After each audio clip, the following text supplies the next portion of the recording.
کے پاس جو ہے اس کے علاوہ کوئی ذریعہ معاش بھی نہیں ہے، لہٰذا جو ہے میں دے نہیں پاؤں گا، اس نے منع کیا۔ پھر جو ہے حضرت عثمان غنی رضی اللہ تعالی عنہ کو جب اس بات کا پتہ چلا تو حضرت عثمان غنی اس شخص کے پاس گئے اور جو ہے دام لگا دیے، اور خوب دام لگائے۔ کیا دام لگائے؟ فاشتراها ب35 الف درہم، آپ نے 35,000 درہم میں جو ہے اس کنویں کو خرید لیا۔ ثم اتى النبی صلی اللہ علیہ وسلم، پھر اس کے بعد جو ہے حضرت عثمان غنی نبی رحمت صلی اللہ علیہ وسلم کی بارگاہ میں آئے اور آقا کریم علیہ الصلوۃ والسلام سے عرض کی، یا رسول اللہ اتجعل لی مثل الذی جعلتہ له عینا فی الجنۃ ان اشتریتها، حضور یہ جو آپ نے جنت کی قیمت لگائی ہے کہ اگر کوئی شخص جو ہے اس کنویں کو خرید کر کے مسلمانوں کے لیے، عام لوگوں کے لیے وقف کر دے تو جنت میں اسے جو ہے آپ جو اسے چشمہ دیں گے، تو اتجعل لی، کیا حضور یہ مزدہ میرے لیے بھی ہے؟ تو کہا قال نعم، ہاں تیرے لیے بھی ہے۔ تو کیا تھا؟ حضرت عثمان غنی رضی اللہ تعالیٰ عنہ فرماتے ہیں، حضور فاشتراها وجعلتها للمسلمین، حضور میں نے اسے خرید بھی لیا، مسلمانوں کے نام وقف بھی کر دیا۔ تو اس طرح حضرت عثمان غنی رضی اللہ تعالیٰ عنہ نے اپنے خزانے خاص سے جو ہے اسے جو ہے مسلمانوں پر نہ جانے کتنے مواقع پر جو ہے اسے مسلمانوں کے نام وقف کر دیا، اور جو ہے نہ جانے کتنے موقع پر جو ہے آپ نے نبی رحمت صلی اللہ علیہ وسلم سے چیزوں کو خریدا، حضور کے حکم پر ان چیزوں کو خریدا، اور پھر جو ہے جنت کو بھی اس کے جو ہے مقابلے میں، اس کے عوض میں جو ہے آپ نے خریدا۔ سیدہ ام کلثوم رضی اللہ تعالی عنہا حضور کی شہزادی ہے، ایک دن آقا کریم علیہ الصلوۃ والسلام سے عرض کرتی ہے کہ یا رسول اللہ یہ فرمائیں کہ میرے شوہر یعنی عثمان کیا فاطمۃ الزہرا رضی اللہ تعالی عنہا کے شوہر سے افضل ہیں؟ اب آقا کریم علیہ الصلوۃ والسلام کا جواب سنیے، آپ نے فرمایا کہ زوجک یحب اللہ ورسولہ ویحبہ اللہ ورسولہ، کہا تمہارے شوہر عثمان جو ہیں اللہ اس کے رسول سے محبت کرتے ہیں، اور جو ہے تمہارے عثمان سے جو ہے اللہ اس کا رسول بھی محبت کرتا ہے۔ لیکن اس سے جو ہے مولا علی کی جو ہے شان و عظمت کی نفی نہیں ہوتی ہے، کیونکہ پھر ادھر حدیث خیبر بھی ہے کہ ایک حدیث خیبر کے موقع پر آقا کریم علیہ الصلوۃ والسلام نے کیا فرمایا، لأعطین هذه الراية غدا رجلا یحب اللہ ورسولہ ویحبہ اللہ ورسولہ، کہ کل میں یہ جھنڈا اس کے ہاتھوں میں دوں گا جو اللہ اس کے رسول سے محبت کرتا ہے اور اللہ اس کا رسول بھی اس سے محبت کرتا ہے۔ تو میں عرض کر رہا تھا کہ سیدہ ام کلثوم رضی اللہ تعالیٰ عنہا نے عرض کیا یا رسول اللہ کہ میرے شوہر افضل ہیں کہ فاطمۃ الزہرا رضی اللہ تعالیٰ عنہ کے شوہر یعنی مولا علی افضل ہیں، تو آپ نے فرمایا یحب اللہ ورسولہ ویحبہ اللہ ورسولہ، کہ تیرا شوہر وہ ہے جو اللہ اس کے رسول سے محبت کرتا ہے اور اللہ اس کا رسول جو ہے وہ تیرے شوہر سے محبت کرتے ہیں۔ اور کہا وَأَزِيدُكِ، کہا اے کلثوم تو اس سے مزید بھی دیکھے گی، کیا دیکھے گی؟ لو قد دخلت الجنہ، جب تو جنت میں داخل ہوگی تو اپنے شوہر کے مقام کو دیکھے گی۔ وہ کیا مقام ہوگا کہ ما لأحد، کہ صحابہ میں سے کسی کو وہ شان و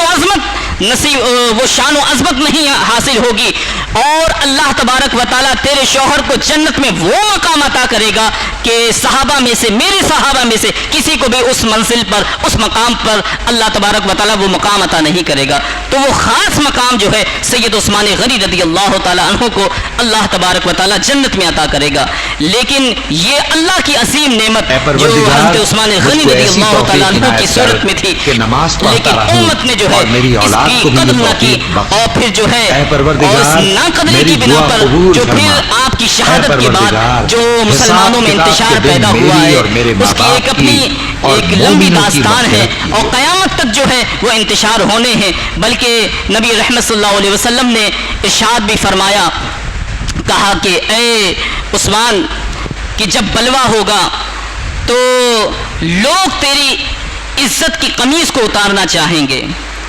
اور اس عزت کی قمیص سے مراد خلافت تھی۔ تو آپ نے فرمایا کہ اے عثمان لوگ تیری عزت کی قمیص کو اتارنا چاہیں گے، لیکن تجھے جو ہے اس عزت کی قمیص کو اتارنا نہیں ہے، تجھے صبر کرنا ہے۔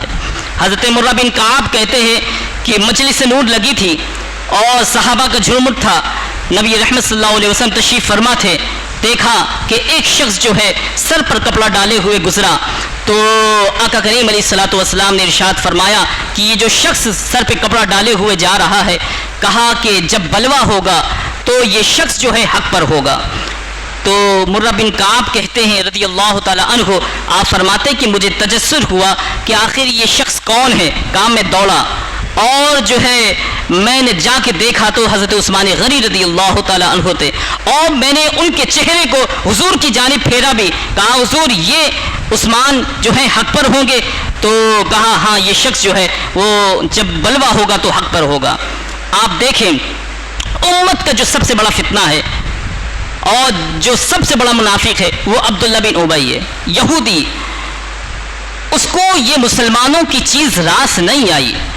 اس نے دیکھا کہ عمر فاروق رضی اللہ تعالیٰ عنہ کے زمانے میں دیکھا کہ 30 لاکھ مربع میل کا علاقہ فتح ہو گیا، عثمان غنی رضی اللہ تعالیٰ عنہ کے زمانے میں جو ہے یوروپ تک جو ہے اسلامی حدود پھیل چکی ہے۔ اس نے دیکھا کہ مسلمانوں کے جو امیر ہیں عثمان غنی رضی اللہ تعالیٰ عنہ اتنے شفیق ہیں، اتنے کریم ہیں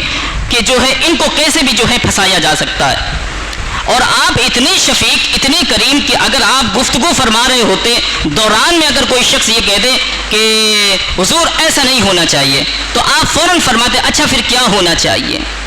تو آپ اتنے کریم اتنے شفیق، اور پھر اس کے بعد اگر کوئی شخص جو بظاہر جو ہے وہ کلمہ بھی پڑھے اور عثمان غنی رضی اللہ تعالیٰ عنہ پر تہمت لگائے کہ انہوں نے جو ہے اپنے دور میں اپنے دور خلافت میں جو ہے قبیلہ بندی کی اور جو ہے اپنے قبائل کے لوگوں کو جو ہے خاص خاص جگہوں پر جو ہے گورنر کے منصب دے دیے، تو یہ تہمت ہے۔ جناب اللہ کا ارشاد رضی اللہ عنہ ورضوا عنہ، یہ وہ جماعت ہے کہ جن سے اللہ راضی ہے اور وہ اپنے رب سے راضی ہیں۔ اب کوئی کہے کہ جناب آپ کیسی بات کریں، میں شہادت کے دور کی بات کروں، میں جو ہے ان کے ان اعتراضات کی بات کروں، اب آپ قرآن پڑھ رہے ہیں تو قرآن تو وہ ہے نا کہ جو قیامت تک لوگوں کے لیے جس میں ہدایت ہے، قیامت تک لوگوں کے اس میں معاملات ہیں۔ تو اللہ فرماتا والسابقون الاولون من المہاجرین والانصار، کہ کہا کہ محبوب تیری امت تو ویسے پسند ہے لیکن جو سابقین ہیں جو اولین ہیں میری اور تیری امت سے وہ مجھے کہیں زیادہ محبوب ہیں۔ تو اللہ جن سے راضی ہو اور اللہ جنہیں محبوب جانے، اب ان کے بارے میں اس طرح کی تہمتیں لگانا جو ہے یہ کتنی جو ہے اپنی آخرت کو برباد کرنے والی باتیں ہیں۔ تو اس طرح کی جو باتیں ہیں جو آپ پر جو تہمتیں اور جو بہتان بندھے ہیں، انہوں نے اپنی آخرت کو جو برباد کیا ہے یا جو کر رہے ہیں وہ اپنی آخرت کو بھی برباد کر رہے ہیں۔ دنیا بھی ان کی برباد ہونی ہے اور آخرت بھی ہے جو ہے وہ برباد ہونی ہے۔ تو حضرت عثمان غنی رضی اللہ تعالیٰ عنہ کے بڑے فضائل ہیں، بڑی مناقب ہیں، اور جو ہے وقت بھی قلت دامنگیر ہے، تو اللہ جل شانہ سے دعا ہے کہ مالک چاروں خلفاء یاد رکھیں، مولا علی کرم اللہ وجہ الکریم نے جن کو اپنا امام و مقتدیٰ مانا ہے، آپ کو بھی چاہیے کہ انہیں اپنا امام و مقتدیٰ مانے، اور وہ لوگ جو امت کے درمیان رہ کر کے اور جو ہے صحابہ کرام رضوان اللہ تعالیٰ علیہ مجمعین کے شان میں تان و تشنیع کریں، اپنی زبانوں کو دراز کریں، ایسے لوگوں کی نہ صحبت اختیار کریں نہ ایسے لوگوں کو اپنے دلوں میں جگہ دیں۔ اللہ جل شانہ سے دعا ہے کہ ہم سب کے عقیدہ و ایمان کی مالک سلامتی عطا فرمائے، اور ایسے